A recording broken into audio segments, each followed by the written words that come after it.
Your daily 3 minutes devotional from the Jamaican New Testament. Welcome to Bread and Water.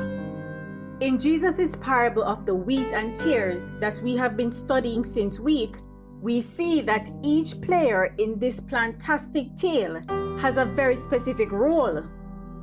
Let's talk about the role of the enemy who visited the sower's field and planted weed seeds among his wheat seeds when no one was watching.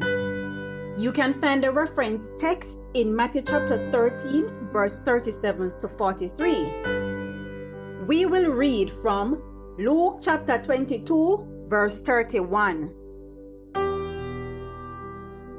Simon, Satan want to sibuno through trainer like a flower. We also read from 1 Peter chapter 5, verse 8. Watch out. Wake up. Uno fi get uno mind ready for action. Clear uno head and start think straight.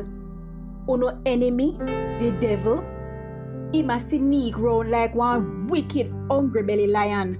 I look somebody fi niam. Father God, fill we up with the bread of life and the living water. In the name of Jesus we pray. Amen. Let us establish a few facts about the enemy, aka Satan, the devil, the adversary. 1. Satan is real. You can read Ezekiel chapter 28, verse 11 to 19. Number 2. Satan is a tempter. Matthew chapter 4, verse 1.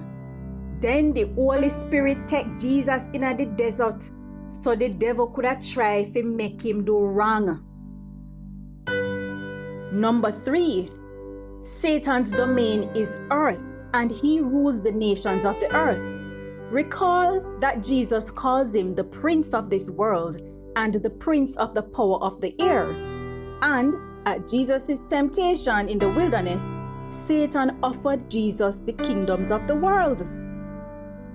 Number 4, Satan has power and he commands his own host of demons. That is why the Pharisees said that Jesus had cast out demons by the ruler of the demons. Number 5, Satan is a liar by nature. The Bible calls him the father of lies. You know what that means? Satan make lie. Him a the pooper for every lie we ever tell. To sum up the enemy's role in the parable of the wheat and tares, Satan tries to snatch the truth of God from us so we can't grow in faith and endure to the time of harvest.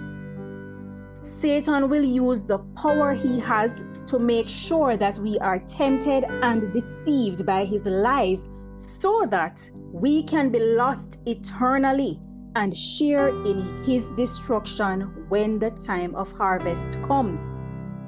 His job is to make sure that he has enough company with him in the furnace of fire.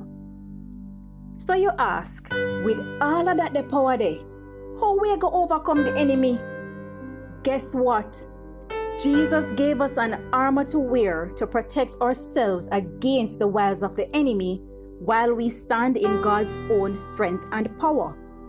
You can revisit our study titled, Don't Go Naked. Here is one last fact about Satan before we go. He will be defeated. I'll say that again. He will be defeated. Hear this revelation given to John in Revelation chapter 20, verse 10.